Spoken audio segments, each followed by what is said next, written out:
Shalom, Jemaat GKI Klasis Solo yang dikasihi dan mengasihi Tuhan Yesus. Bersama saya Pendeta Lukas Aditya Arianto Sudarmadi dari GKI Coyudan. Hari ini kita memperingati hari kenaikan Tuhan Yesus dan kita akan merenungkan sabda Tuhan dari Injil Lukas pasal 24 ayat yang ke-44 sampai 53. Namun sebelum kita membaca dan merenungkannya, marilah kita bersatu dalam doa. Mari kita berdoa. Terima kasih Tuhan Yesus buat segala kemurahan Tuhan yang terus mengawal perjalanan kehidupan kami dengan segenap firman-Mu. Yang terus-menerus tiada jemu diberitakan untuk setiap kami menuntun dan mengisi hati kami supaya kami boleh menjalani hari-hari kami dengan bijaksana. Dan biarlah tangan kasih Tuhan yang akan mengajarkan kepada kami kebenaran firman Tuhan, sehingga kami dapat melakukannya dalam kehidupan sehari-hari. Terima kasih Tuhan Yesus, dalam tangan pengasihan-Mu kami berdoa. Amin. Injil Lukas pasal 24 ayat yang ke-44 sampai 53. Ia berkata kepada mereka, "Inilah perkataanku yang telah kukatakan kepadamu ketika aku masih bersama-sama dengan kamu, yakni bahwa harus digenapi semua yang ada tertulis tentang aku dalam kitab Taurat Musa dan kitab Nabi-Nabi dan kitab Mazmur." Lalu ia membuka pikiran mereka sehingga mereka mengerti kitab suci. Katanya kepada mereka, "Ada tertulis demikian, Mesias harus menderita dan bangkit dari antara orang mati pada hari yang ketiga. Dan lagi, dalam namanya, berita tentang pertobatan dan pengampunan dosa harus disampaikan kepada segala bangsa mulai dari Yerusalem. Kamu adalah saksi dari semuanya ini, dan aku akan mengirim kepadamu apa yang dijanjikan Bapakku. Tetapi kamu harus tinggal di dalam kota ini sampai kamu diperlengkapi dengan kekuasaan dari tempat tinggi." Lalu Yesus membawa mereka keluar kota sampai ke dekat Betania. Di situ ia mengangkat tangannya dan memberkati mereka. Dan ketika ia sedang memberkati mereka, ia berpisah dari mereka dan terangkat ke surga. Mereka sujud menyembah kepadanya, lalu mereka pulang ke Yerusalem dengan sangat bersuka cita. Mereka senantiasa berada di dalam bait Allah dan memuliakan Allah. Amin. Demikianlah pembacaan firman Tuhan, berbagai kita yang boleh merenungkan dan melakukan dalam kehidupan hari lepas sehari. Haleluya. Bapak, Ibu, dan saudara yang dikasihi Tuhan Yesus Kristus, bacaan kita ini menceritakan kepada kita kisah di mana Tuhan Yesus telah membuktikan dirinya telah bangkit dari kematian. Ia menyatakan bahwa murid-muridnya adalah saksi utama dari kebangkitannya sebagai wujud penggenapan akan janji Tuhan. Jadi yang menjadi tekanan di sini oleh Tuhan Yesus kepada murid-muridnya adalah bahwa mereka menjadi saksi bahwa Yesus adalah Mesias yang menggenapi janji-janji Tuhan yang ada dalam kitab Taurat, kitab Nabi-Nabi, dan Mazmur. Tuhan Yesus membuka pikiran para murid. Yang berarti bahwa Tuhan Yesus menjelaskan bahwa semua yang dialami yang ada dalam diri Yesus itu telah dinubuatkan di dalam kitab Perjanjian Lama itu. Misalkan dalam kitab Kejadian pasal 3 ayat 15. Di sana disampaikan bagaimana anak manusia akan meremukkan kepala ular. Dan ular itu akan memagut tumit anak manusia. Yang berarti bahwa ada waktu di mana Yesus telah hadir sebagai anak manusia yang meremukkan kuasa iblis, kuasa maut, kuasa si ular.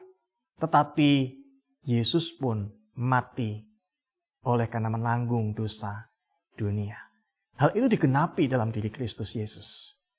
Juga di dalam Yesaya 53 ayat 1-12. Di sana dinubuatkan tentang hamba yang menderita bahwa ia akan menderita sampai kemudian mati, tetapi akan bangkit pada hari yang ketiga. Itu ada dalam Yunus 1 ayat 17. Artinya bahwa Tuhan Yesus ingin mengatakan kepada para murid bahwa kehidupan Mesias yang harus mereka beritakan bukanlah sekedar dongeng, bukan sekedar cerita omong kosong. Tetapi kemesiasan Yesus itu sudah ada diberitakan dari sejak dahulu kala. Berita inilah yang menjadi kekuatan para murid, sehingga mereka dengan penuh sukacita dikatakan menerima hidup mereka menjadi saksi-saksi Kristus. Karena mereka tidak memberitakan suatu hal yang omong kosong, yang tidak dapat mereka buktikan, tidak punya dasar, tidak. Mereka justru punya dasar yang kuat, yaitu kitab-kitab Taurat, nabi-nabi, dan Mazmur yang telah menubuatkan tentang Yesus. Jadi dapat kita perhatikan di sini. Itulah mengapa Alkitab tetap mencantumkan perjanjian lama dan perjanjian baru. Karena keduanya punya suatu ikatan dasar yang kuat. Perjanjian lama tidak terpisahkan dari kitab Injil dan surat-surat pengembalaan dalam perjanjian baru. Disitulah dikatakan bahwa kesaksian itu menjadi kuat karena ada dasar-dasar firman Tuhan. Sekalipun Tuhan Yesus telah membuka pikiran para murid, diceritakan di sana bahwa Tuhan Yesus berpesan kepada para murid supaya mereka tidak meninggalkan kota Yerusalem. Artinya bahwa para murid tidak segera langsung diutus untuk menjadi saksi-saksi Kristus saat itu juga. Sebab memang pengetahuan saja tidak cukup. Tuhan Yesus menjanjikan penolong bagi mereka, Roh Kudus. Dan memang barulah setelah Roh Kudus itu dicurahkan, para murid menerima Roh Kudus, kepenuhan Roh Kudus. Mereka memberitakan kesaksian tentang Kristus dengan penuh kuasa. Dari sini kita belajar bahwa Tuhan Yesus mengutus seseorang, mengutus saudara dan saya, bukan tanpa bekal. Dan bekal itu bukan hanya soal pengetahuan, bukan hanya dari tulisan yang ada di dalam kitab-kitab, tetapi Roh Kudus, Roh Allah yang menyertai setiap pelayanan kita, kesaksian yang kita lakukan. Hari ini ketika kita memperingati kenaikan Tuhan Yesus ke surga, dan setelah Tuhan Yesus memantapkan iman para murid, membuat mereka memahami isi kitab suci, mengerti apa yang harus mereka lakukan, yaitu menantikan datangnya Roh Kudus, barulah Tuhan Yesus memberkati dan terangkat ke surga meninggalkan para murid. Tetapi kali ini para murid tidak tinggal di dalam duka cita. Para murid tidak tinggal dalam kebingungan. Firman Tuhan katakan, mereka pulang kembali dengan sukacita. Tidak ada kekhawatiran dan rasa takut. Dikatakan bahwa mereka berkumpul untuk berdoa. Artinya bahwa mereka sebelum berangkat untuk bersaksi, menyatakan kebangkitan Kristus, mereka mempersiapkan diri dengan berdoa. Dalam doa itulah mereka punya kekuatan. Dan ketika Roh Kudus memenuhi kehidupan mereka, disitulah mereka mampu berkarya.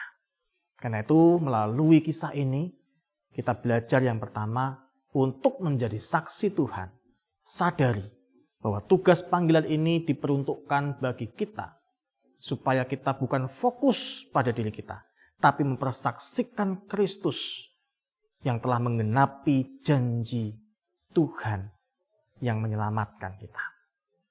Yang kedua, mintalah Roh Kudus yang menuntun dalam setiap kesaksian hidup kita, bukan dengan kepandaian dan kekuatan kita sendiri. Yang ketiga, jadikan firman Tuhan sebagai penerang dari semua peristiwa kehidupan kita. Amin. Kiranya Tuhan menolong kita semua. Mari kita berdoa.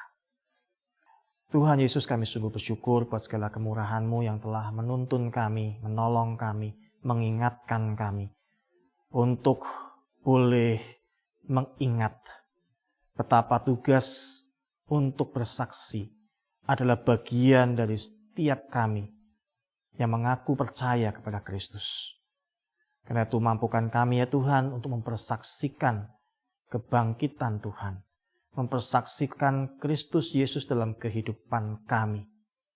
Sebab apa yang ada dalam diri Kristus sesungguhnya bukanlah kisah kosong, tetapi sebuah penggenapan akan nubuat dan janji Tuhan.